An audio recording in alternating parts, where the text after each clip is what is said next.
Hello guys, here's the next video guys. Hindi na namin alam kung saan na kami nagsusuot. Basta ang alam namin na sa Chestnut Nature Park pa din kami.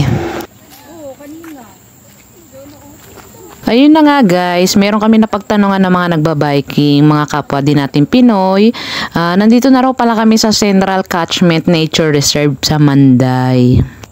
So, ang posibilidad natin is nasa Manday na pala tayo. Ang labas na namin nito is Manday Zoo.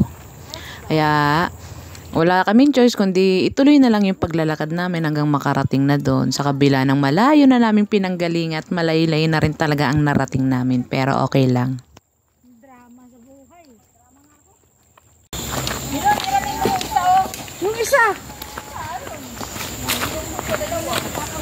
Be, videohan mo nga ako, be. Be. Videohan mo nga ako, nagbaston. Videoan mo daw siya.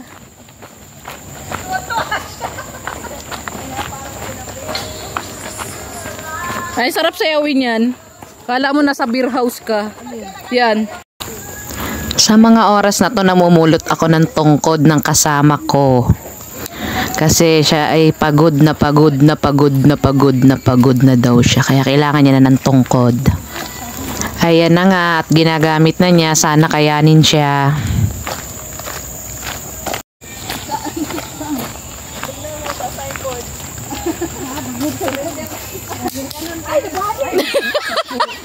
Uy, baka makadisgrasya ka.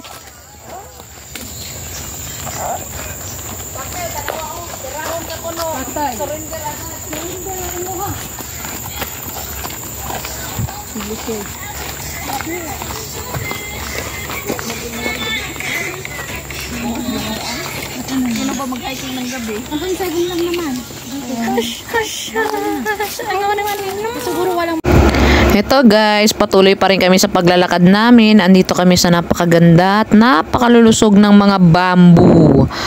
Iniisip ng mga kasama ko, baka pwede daw kunin yung mga labong. Kasi masarap yung gulayin, di ba guys, sa mga Ilocano dyan.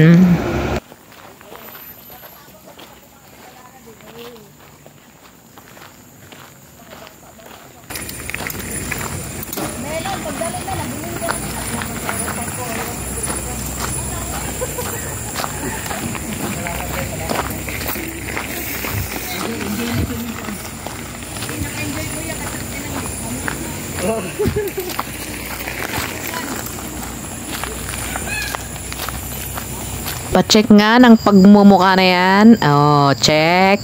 Okay pa naman ako guys, kahit pagod. Okay lang, worth it naman tong ginagawa namin. So, andito na nga kami guys. Narating na namin yung palabas. Palabas na kami ng Manday. Legit nga, nakarating nga kami sa Manday Lake Road. Sa katabi ng Manday Zoo. Kinakailangan pa namin makarating sa kabilang kalsada guys kasi nandoon yung bus stop. Sasakyan namin papuntang Yishun Interchange. Kaya ito, ganun pa rin, lakad hanggang sa makarating sa paroroonan. Maraming salamat sa panonood nyo guys. Sa uulitin.